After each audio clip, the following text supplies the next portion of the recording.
24 अगस्त 2024 और दिन शनिवार।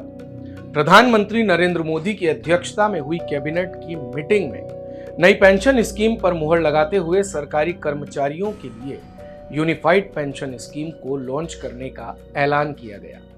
यूपीएस से 23 लाख सरकारी कर्मचारियों को फायदा होगा और एश्योर्ड पेंशन स्कीम के तहत वो मिलेगा जो एनपीएस में नहीं था। साल 2023 के अप्रैल महीने में मौजूदा कैबिनेट सचिव और पूर्व वित्त सचिव रहे टीवी सोमनाथन की अध्यक्षता वाली कमेटी जो एनपीएस को रिव्यू कर रही थी, उसी कमेटी की सिफारिशों के आधार पर सरकार ने यूनिफाइड पेंशन स्कीम को किया है लॉन्च।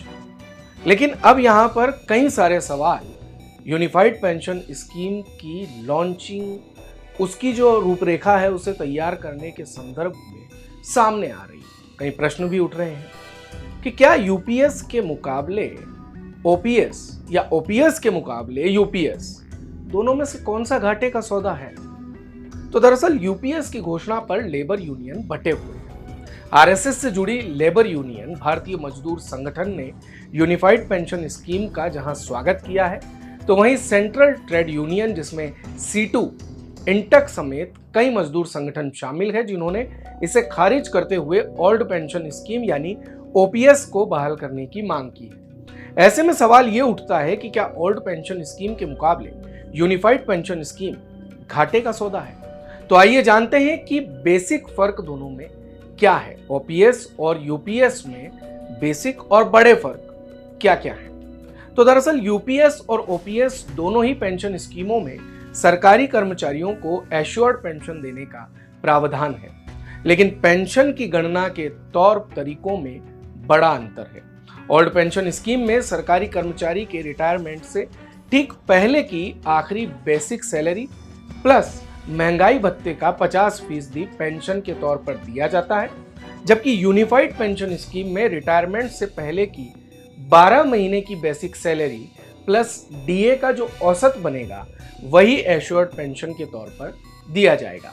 यूनिफाइड पेंशन स्कीम में कर्मचारियों को पेंशन फंड में अपना योगदान देना होगा। कर्मचारियों को यूपीएस में अपने बेसिक पे और डीए का 10% पेंशन फंड में देना होगा, जैसे वे एनपीएस में करते आए हैं। हालांकि सरकार कर्मचारी के लिए पेंशन फंड में अपनी तरफ से 18.5% का योगदान करेगी, जिसकी लिमिट एनपीएस में 14% थी।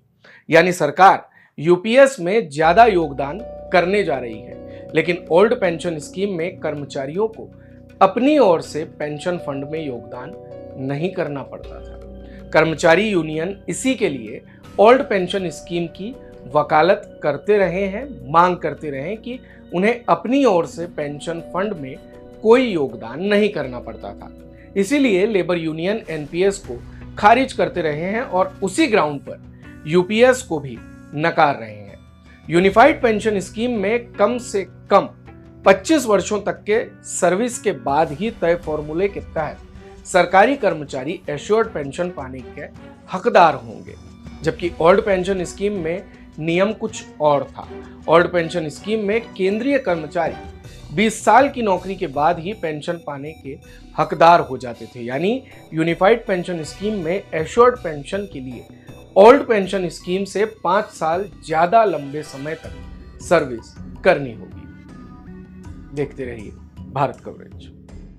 दिन भर की सारी अपडेट्स के लिए सब्सक्राइब करें भारत कवरेज को और हाँ, बेल आइकन दबाना ना भूलें ताकि आप रहे अपडेटेड हमेशा।